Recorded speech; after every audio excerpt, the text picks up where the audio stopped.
اعوذ باللہ من الشیطان الرجیم، بسم اللہ الرحمن الرحیم۔ السلام علیکم ورحمۃ اللہ وبرکاتہ۔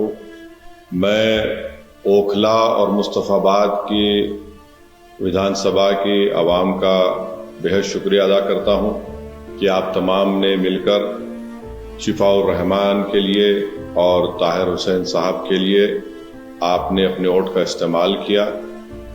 میں آپ کا بہت شکر گزار ہوں کہ آپ نے بڑی محنتیں کی۔ میں تمام مجلس کے اراکین کا، جناب شفاء الرحمان کے ساتھیوں کا، ان کے فیملی کا، طاہر صاحب کے فیملی کا، اور خاص طور سے شفاء الرحمان اور طاہر صاحب کے شریک حیات کا اور طاہر صاحب کے 20 سالہ نوجوان فرزند کا، ان کا بھی بہت شکریہ ادا کرتا ہوں کہ انہوں نے بڑی محنت کی، جستجو کی۔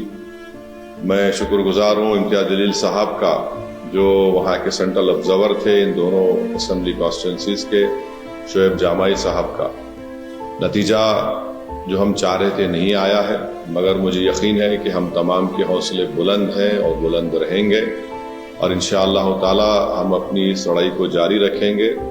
جمہوریت ہم کو اس بات کی اجازت دیتی ہے کہ ہم اپنے پسند کے امیدواروں کو اتاریں۔ ہماری کوشش شروع سے یہی تھی اور یہی رہے گی کہ ہم اپنی ایک آزاد سیاسی قیادت کو بنائیں گے تاکہ وہ وہاں کی ریاست کے اسمبلی میں جا کر عوام کے بے باک مسائل کو اٹھا سکیں بے باکی سے۔ تو انشاءاللہ یہ کوشش جاری رہے گی، اور مجھے امید ہے کہ انشاءاللہ تعالی ہم تمام لوگ دعا کریں گے کہ طاہر صاحب کو، شفاء الرحمان کو جلد سے جلد، اور دوسرے جو لوگ پچھلے 5 سال سے جیل میں ہیں ان تمام کو بیل ملے گی، وہ اپنے گھر کو واپس آئیں گے، اور انشاءاللہ مجھے یقین ہے کہ وہ تمام کے تمام بے قصور ثابت ہوں گے۔ میں ایک بات عوام الناس کو بتانا چاہتا ہوں کہ نتیجے آنے کے بعد آپ دیکھ رہے ہیں کہ جو لوگ اپنے آپ کو بڑا سیکولرزم کے دعوے دار کہتے تھے، وہ دونوں سیاسی پارٹیاں آج ایک دوسرے پر بی ٹیم کا الزام نہیں لگا رہی ہیں۔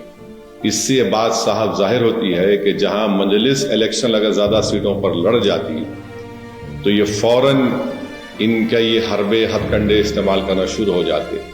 اب جب دونوں لڑ کر ہار گئے بی جے پی کے خلاف، تو ان میں بڑے ہی مہذب طریقے سے ادب کے دائرے میں رہ کر ایک دوسرے کو تنقید کر رہے ہیں۔ تو یہ لوگ بے نقاب ہو رہے ہیں کہ کیسے مجلس جب آپ کی قیادت کو، آپ کی ایک آواز کو اٹھانے کی بات کرتی ہے، حصے داری کی بات کرتی ہے، تو ان سب کے پیٹ میں درد شروع ہو جاتا ہے۔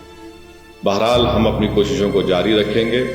ہماری کوشش یہی رہے گی کہ اوکھلا اور مصطفیٰ آباد میں وکاس اور ترقیاتی کا کام مکمل ہو، وہاں کے عوام کے بنیادی مسائل حل ہوں، اور ہم اس کے لیے کوشش کرتے رہیں گے۔ میں آپ تمام کا بہت شکریہ ادا کرتا ہوں، اور ہم نے محنتیں کی، اللہ ہماری اس محنت کو، قربانی کو ضرور قبول کرے گا، اور انشاءاللہ آنے والا کل ہمارا ہوگا۔ بہت بہت شکریہ۔